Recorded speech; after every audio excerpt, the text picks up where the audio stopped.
Hey, hey, hey. Another episode of Tim the Tool. I originally was going to start off going over air filters, but I thought that would have been such a short topic. I thought I'd add in some basic heater information on how it works. So I'm going to be covering both today, air filters and basic information about heater. Now, there's a few different types of heater. Let me adjust this screen here. There's a few different types of heaters.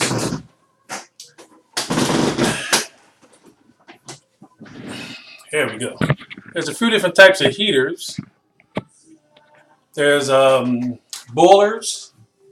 Boilers, which consist of radiators. A lot of people say, I got radiators. When they say, what kind of heat you got? I got radiators. But it's actually a boiler, and it's hot water boilers. And works off the radiators that actually heat the house. There's radiant heat, which works in the floors. When I was growing up in the projects, we had the heat in the floor and the heat in the ceiling, and that was some good heat. That's very good heat. But it also works off a boiler, and it also works off the hot water. There's also steam boilers, which you find further north because of the real cold temperatures, Canada, Upper New York, and different places like that. You'll find steam because the steam won't freeze. It works better for us heating wise. There's geothermal, which is geothermal is where they dig deep into the earth and tap into the hot water near the core. I don't think they go quite that far. And they use that hot water as a heat source as it ties the house. And that one I'm not too familiar with, but if you have any questions about that, I'm sure I can find out more information about it. There's electric heat. A lot of times people use electric heat as it relates to putting addition on the house. They might put it in the bathroom, put a square one on the wall, or put it along the baseboard, or a back room where the central heating in the front of the house is so far away they decide to run electric heat in there. So there's electric heat also. But what we're going to cover most is probably the most popular one in this area is the heating that's considered forced hot air. Um, First, I want to touch on the filters real quick. The filters itself need to be changed on a regular basis. If you're running just heat and no central air, you should at least try to change it a couple times a year. If you can't get to it a couple times a year during the heating season, you at least want to change it every time you cut the very first time you cut the heat on. As a reminder, change the filter. If you're running central air and heat throughout the whole year, your heater is constantly running all year long, then what you want to do is you want to try to change it at least 4 times as a minimum. If you can't get to it 4 times, at least do it twice. And when you cut the heater on, change the filter. When you cut the air conditioner on, change the filter. And when you change the filter and you look at it, it's real dirty and dusty based on how many hours you ran it, then you might have to try to change it, twice within that heating season or cooling season. The heater itself. When you go to a heater, the filter is normally located at the bottom of the heater. This is the green part is my heater. It's a green heater. At the bottom on the side of the heater, where there's a big piece of metal on the side of the heater, normally there's a little cover that you can get access to the heater filter. Or if there's none there, when they put the heater together, you got to take that bottom door off and you slide the heater filter in. The heater filter itself comes in different sizes. The most popular sizes is the 16 by 25, the 16 by 25 by 1. This is one of the inexpensive filters. You get this in a pack of 3. If you have algae, a lot of dust in the house, you want to get the more expensive filters because it filters out more of the dust and the pollen and different things that's in the air when the heater is running. So the inexpensive ones will work just fine. And also they has an arrow on them. And that's the way they want the heat to come in to the filter and come from the return and into the heater this direction. So if this was my heater right here, this filter would go in like this here, and the arrow will go in that direction there, where the cold air comes in.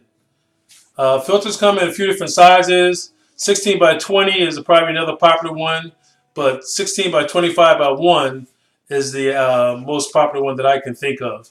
The 16 is this dimension here, the 25, and then the 1 inch thickness of the filter itself. If you have any more questions about filters, hit me up. Let's start going over the heater. A heater, the forced hot air heater, whether you have a heater and central air or AC unit, heat rises because heat is light.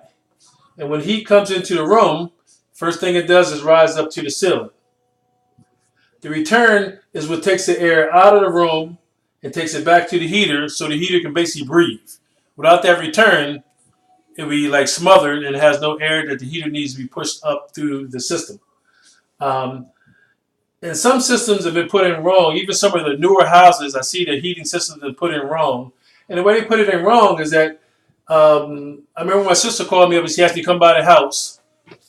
I got a pointer here. This is one of those things you use to clean the coils on the refrigerator. My sister called me and said the rooms are kind of cold. And this is a new house, probably 10 years old, built from the ground up. And what they did is they put the return in the ceiling, and when the heat came on into the room, it just basically sucked up all the heat out of the room, and there was no heat left in the room.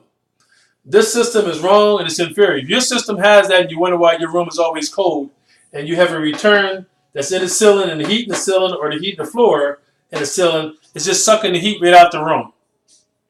So the way the heating system is designed, this should not be in the ceiling. If yours is in the ceiling, you can close it up and hoping that you have some other return somewhere downstairs that'll be enough air to feed your heater.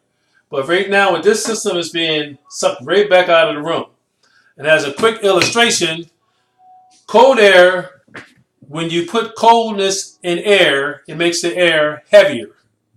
When you put heat in air, it makes the heat lighter. Like a hot air balloon, they put the flame in air, it makes the air hotter, and it makes the heat rises. So as a quick illustration, cold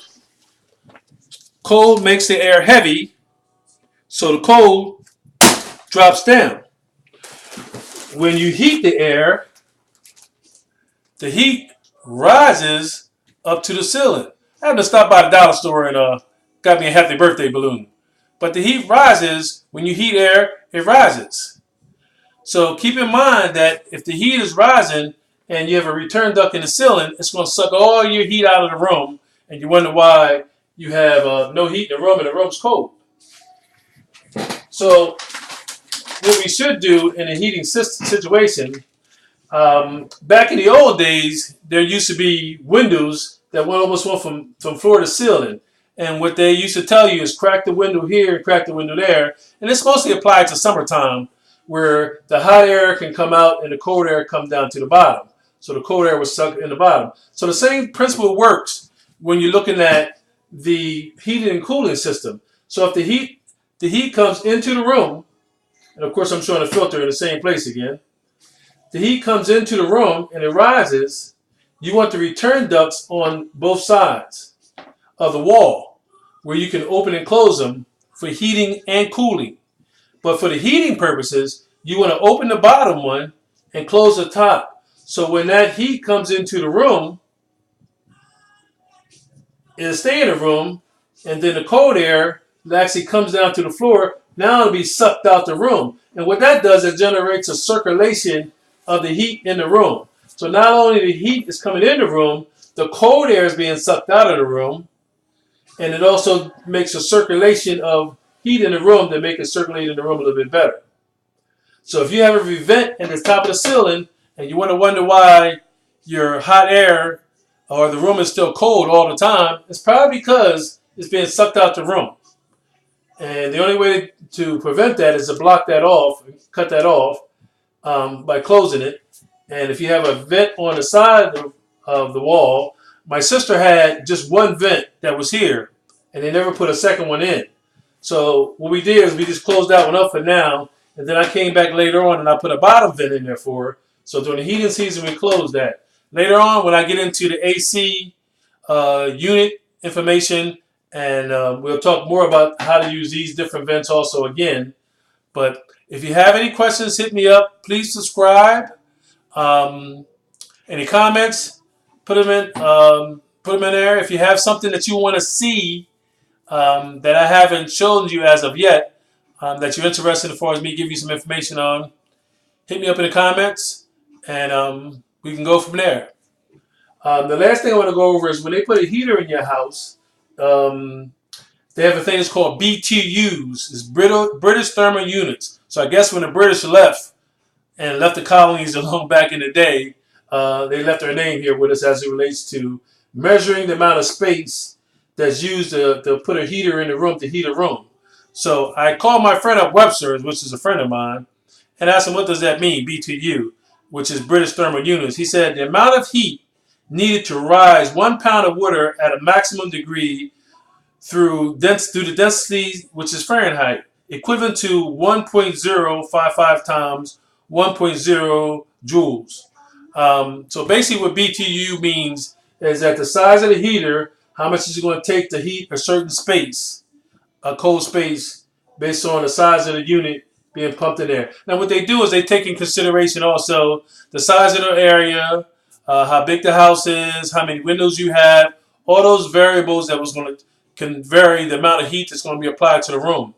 What I normally do is I try to oversize the heater size for any particular house. If it's a 3-bedroom house, and I'm going to put, just pick an easy number for you, 100,000 BTUs, and that's probably what I need for the BTUs, I might put 120,000 BTUs. So you have a little bit more heat coming in and a little bit more force coming in as well.